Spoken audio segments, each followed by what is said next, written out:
د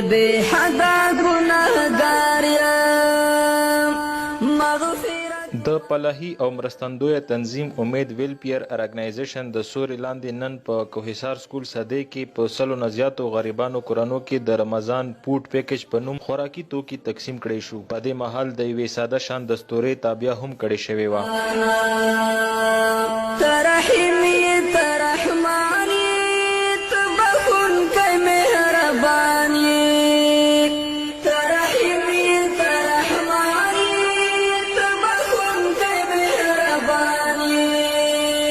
رب ته راته معاف کړې که هر څه شوي لمانه زه بنده دې یم بېواسه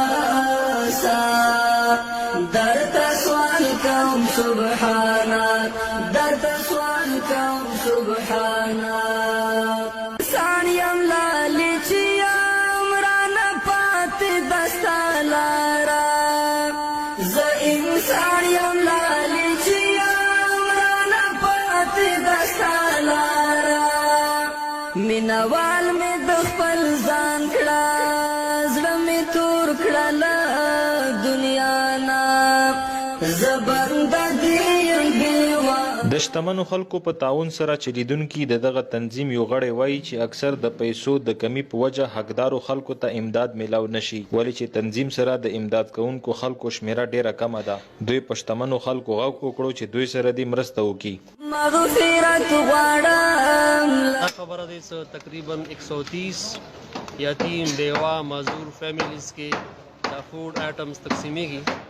تقریبا 3-4 سال نه دا سلسله جاری دی او هر 3 ماه 4 ماه بعد دا فوډ آئٹم تقسیمیږي او خاص طور باندې چې کله رمضان موقع وي یا وړوکی عید وي یا ستر عید وي نو دا قسمه فوډ آئٹمز یا کپړو مت کې یا ایمرجنسی فوډ آئٹمز دا مو تقسیمو.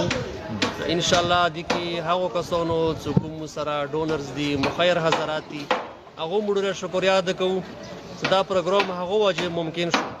یعنې چې کوم مرګلي دي هغه صرف ارګنایزر دي، صرف پروګرام ارګنایز کوي.